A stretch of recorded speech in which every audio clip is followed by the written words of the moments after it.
managot po yung totoong nananagot. Hindi po yung katulad ko na inosente na ginagamit lang po nila.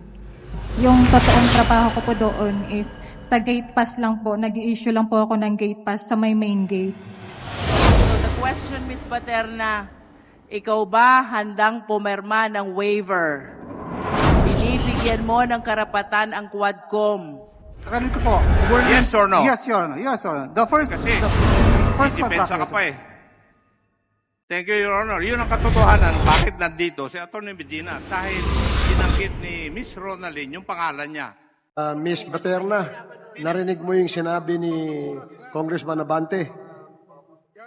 Hindi po, Mr. Chair. Pwede pong paulit. Sinasabi ni Chairman Abante na kung ikaw ba ay willing magsalita ng katotohanan at pawang katotohanan lamang. Yes po, Mr. Chair.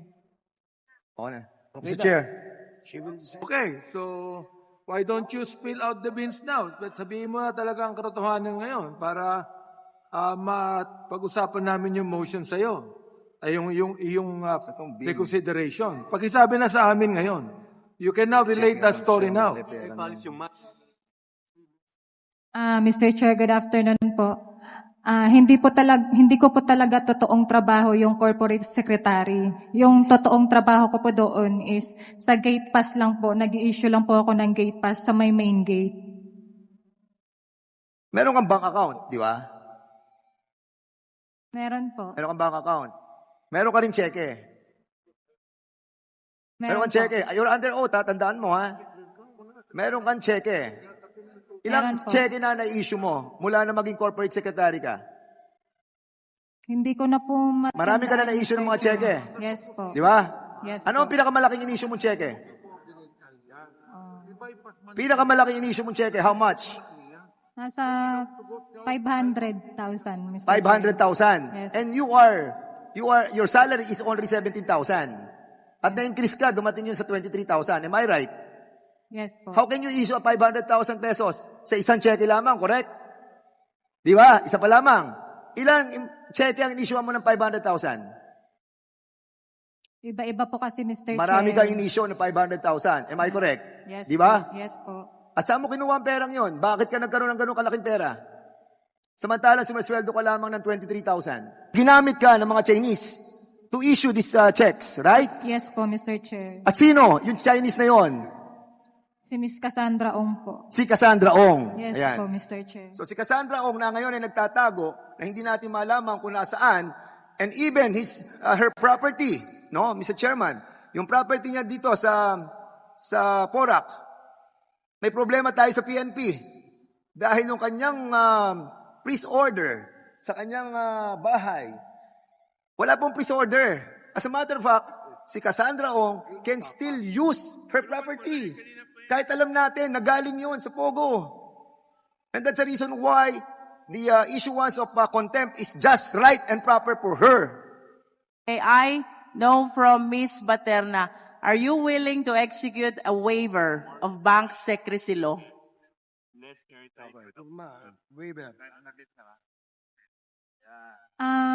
Naka-close na po yung account, Mr. Chair. Nonetheless, it is still protected by the bank secrecy law.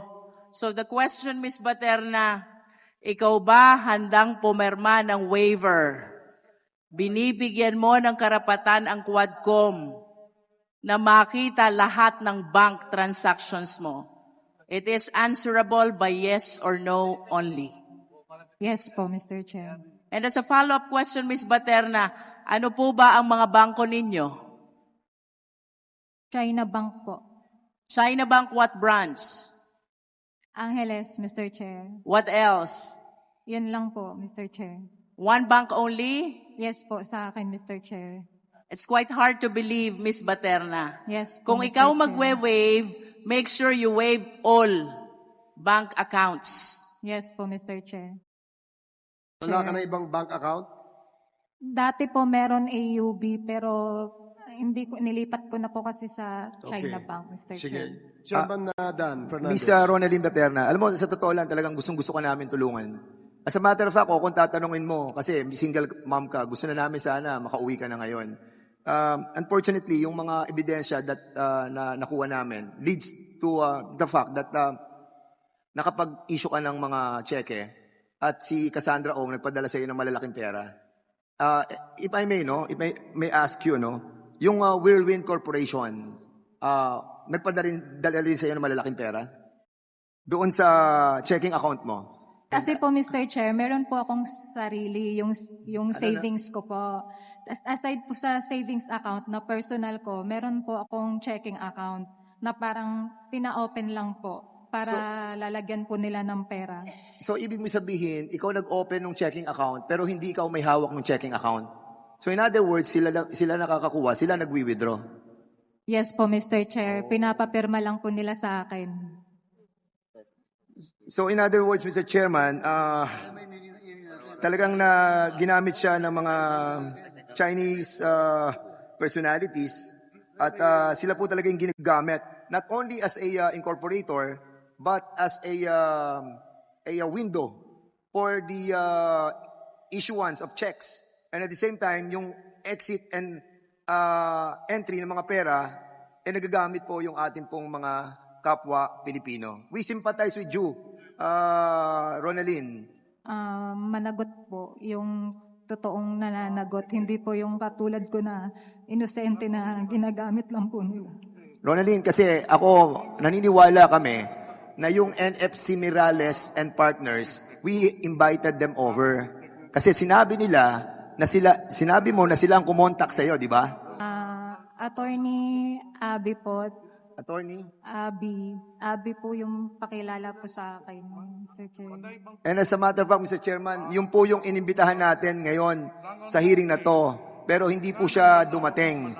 And at the same time, yung may-ari ng law firm, ang pinapupunta natin dito. But somebody from that law firm, ikaw ang nagre-represent. I'm Attorney Henry O. Araneta. I'm counsel for this special occasion only to Miss Baterna, Your Honor. Sabi niya kasi hindi siya makaka-attend. May hearing kasi siya sa Taytay. Si Attorney Miralles po. Sinong pumili nung law firm na nagre-represent sa'yo? Sila po yung nag-contact po sa akin, Mr. Chair. Pakilakas mo lang. Sila po yung nag-contact sa akin. Hindi ikaw ang pumili. Hindi po, Mr. Chair. Yung boss mo ang pumili. Hindi ko po alam kung sino po yung kausap nila, Mr. Chair. Thank you. And also, Mr. Chairman, si Attorney Medina, now I remember. Ang sinasabi kasi, ang sinabi mo sa amin, Ronaldin, si Attorney Medina. Yung nag-prepare po ng mga papers na pinapapirma po sa akin. Siya yung tumawag sa'yo, di ba? Si Ay. Attorney Medina. Hindi po.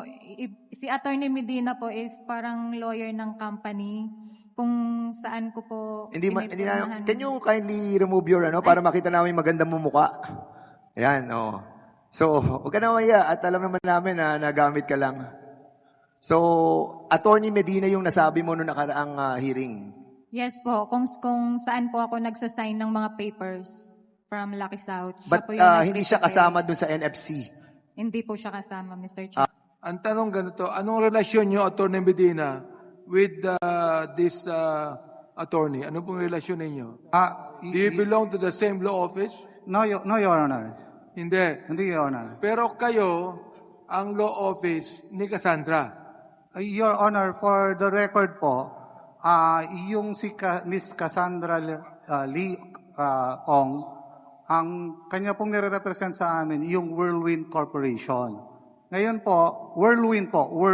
Kayo ang law office ng Whirlwind. Hindi po. Ang pong engagement namin sa kanila is magpapa-review ng documents at magpapanotaryo lang. Yung pong corporate nila at hindi namin po ginagawa. Kayo po ba ang gumawa ng mga papeles na pinirmahan ni Miss Paterna? Hindi po, Your Honor. Okay, kayo po ba ang gumawa ng papeles sa pinirmahan ni Miss Paterna? Hindi po, Your Honor. Nag-oath na po ba kayo? Nag-oath na kayo? Your Honor, hindi ako nakapag-oath, believing that I'm not a resource person. Nag-oath na po, Your Honor. Nag-oath na ho kayo? Yes po, Your Honor. Pwede ba natin mapag-oath itong si attorney para Makita natin. Pwede ba kayo mag-oath? Yes, Your Honor, but Kasi tinatanong kayo rito, kaya mag-oath kayo. Baba. Sige po. Kung hindi kayo ang gumawa ng mga papeles na pinirmahan ni Ms. Baterna, sino pa ang gumawa ng mga papeles na pinirmahan mo? Kasi Mr. Chair, usually pumupunta ko sa law firm ni Attorney Medina. Doon po ako nagpipirma doon sa logbook. Yung logbook po ng for notary. Ang tanong ko, kung sino ang naganda ng mga papeles na pinirmahan mo? Hindi ko po alam, Mr. Chair, kasi minsan binibigay na lang po nila sa akin para So, po sino ang papapirma. nagbigay sa'yo? Si Ms. Cassandra Ong po. Sino si Ms. po? Cassandra Ong po. Cassandra Ong, Mr. Cassandra Chair. Kaya po ako nandito, nagulat nga po ako, nagkaroon ako ng show cause order. Never po ako na-invite in any of your hearings before. At yun po sigurong COMSEC nyo can verify that. Kaya po ako nandito ngayon kasi po binigyan po ako ng show cause order na na-receive ng office namin. Kaya po ako nandito voluntarily para sa akin po, hindi po para kay Ms. Baterna. Hindi ba, Miss, Go ahead. Miss Baterna, nung last hearing, pinakita ko sa iyo yung dalawang sublease agreement na pinirmahan mo for and behalf of Lucky South 99. Tama? Tama po, Mr. Chair. Sinabi mo doon sa hearing na yon, pirma mo. Tama po, Mr. Chair. Tinanong ko sa iyo, sino ang nag-prepare nun? Ang sinagot mo, Attorney Medina. Yes, Tama? Mr. Chair. Yun ang dahilan, Attorney, kung bakit ka nandito. Yes, Your Honor. I understand, Your Honor. Pero hindi po ako. Ngayon, will you answer? Yeah, yung I will tanong, answer ikaw that. ba ang gumawa ng mga dokumento na yon? Your Honor, yung pong unang lease contract, which is between Sublease contract yun. Yes, Your Honor. Yes. Sublease agreement, Your Honor, na sinay ni Stephanie Mascareñas. Ikaw ang gumawa nun? Ganito po. Yes or no? Yes, Your Honor. Yes, Your Honor. The first contract. Ka Yes, pa eh. Thank you, Your Honor. Yun ang katotohanan. Bakit nandito si Atty. Medina? Dahil binanggit ni Miss Ronaline yung pangalan niya na siyang tigagawa ng mga dokumento na pinirmahan niya. Thank you. May katanungan ako sa iyo, Ronaline. Kanina sinabi mo na yung checking account na nasa pangalan mo na kung saan nagdalagay ng malalaking pera si Cassandra Ong ay hindi mo hinahawakan. Kung hindi mo hinahawakan yung checking account na yon, sino may hawak ng checking account na nakapangalan sa iyo? Si Ms. Cassandra Ong po. Pag may ano lang po siya, yung pinapasulat, ako po yung nagsusulat. So lahat ng malalaking pera na nanggagaling sa outside of the Philippines, pumapasok sa checking account na nasa pangalan mo at ang kumukuha nun ay si Cassandra. Hindi ko po alam, Mr. Chair, kung may pumapasok. Kasi nga po, hindi ko po hawak yung account, nung checking account, Mr. Chair. Kasi alam mo, Rona, tutulungan ka namin talaga dito. Pero may nakikita ako na yung perang nanggagaling kay Cassandra Ong lumilipat sa checking account mo. So ang tanong, sabi mo kanina, hindi ka umahawak ng checking account mo. Hindi si Cassandra may hawak ng checking account mo. Sino? Ms. Cassandra Ong lang po yung nakakausap ko, Mr. Chair. Wala na pong iba. Siguraduhin mo, Cassandra. Siguraduhin mo, Yes, Kasi Mr. we will Chair. try to find out. Amlak, andyan ang Amlak. Can you kindly, kasi I think you are willing to issue a waiver, no? Are you willing to issue a waiver to find out yung Yes. track of your accounts? Yes po, Mr. Chair. Can you kindly help this committee to find out the trace of money between Cassandra Ong and Miss Ronaline Baterina? Mr. Chair, if we will already get the waiver that will make the action of AMLAC faster, because if we don't have the waiver, we still need to secure authority from the Court of Appeals to conduct back inquiry. But if Ms. Baterna will already issue a waiver, AMLAC can act faster, Mr. Chair. For me, the only way that indeed, in the next hearing, Ms. Baterna will cooperate in this committee, is for her to execute an affidavit under oath. And we will see if indeed that affidavit will be justified, no, for this, for the contempt order to be lifted, Mr. Chairman.